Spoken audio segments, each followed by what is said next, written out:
On a quiet Australian beach one morning in 1948, people found a well-dressed man propped against the seawall as if asleep, but he was dead. He carried no wallet, no papers, no name. Every label had been cut from his clothing. And hidden in a secret pocket was a scrap of paper that read, "It is ended." The first mystery was simply who he was. His pockets held cigarettes, a comb, chewing gum, a train ticket, but nothing to name him. And someone had carefully removed every manufacturer's label from his suit and shirt. This was not carelessness. Someone had gone to real trouble to erase his identity. The autopsy only deepened it. The man was healthy, in his 40s, fit as an athlete. Yet his organs told a story of poisoning. His body pointed to a toxin, and yet no poison could be found in any test they had. He appeared to have been killed by something that left no trace. Then came the detail that turned a strange death into a legend. Sewn into the waistband of his trousers was a tiny, hidden fob pocket.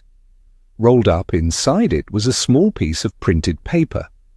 On it were two words in an old script, Tamam Shud, a phrase meaning ended or finished. Investigators traced the words to a famous old book of Persian poetry, the Rubaiyat.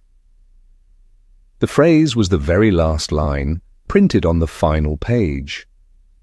So somewhere there had to be a copy of that book with its last words torn out. Months later, incredibly, that exact book turned up. A man reported finding the book tossed into the back seat of his unlocked car near the beach around the time of the death.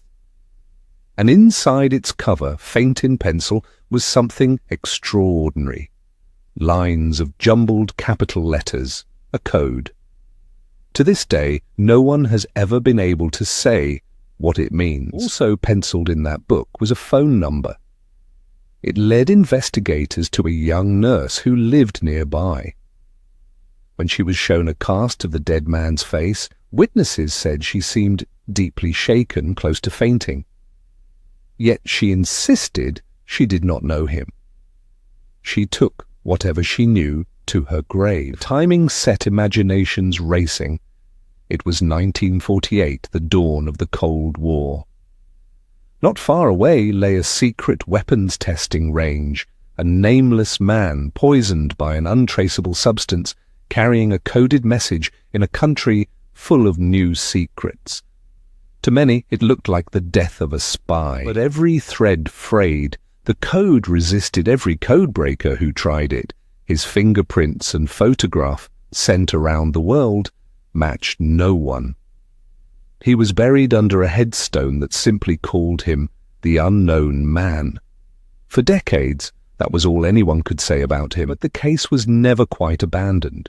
In recent years, a determined researcher fought for years to have the body exhumed so that modern DNA science could finally be brought to bear. From tiny samples, investigators began to build a genetic family tree, chasing a name across generations. And in 2022, they announced a breakthrough. The researchers believe the Somerton Man was an electrical engineer from Melbourne named Carl Webb, a man who had drifted out of his family's life. It is the strongest lead in the entire history of the case, but it has not been formally confirmed by the authorities, and some questions still hang over it. And even if that name is right, the heart of the mystery survives. Why were the labels cut from his clothes? What did the code mean? How did the nurse know him, and why did she deny it? And how did a healthy man die of a poison that left no trace? A name is not the same as an answer. A man with no name, an untraceable poison, a secret message meaning it is ended, and a code no one has ever cracked. After more than 70 years, we may finally know what to call him, but we still do not know who he truly was or what ended on that beach. Now you know the story of the Somerton Man.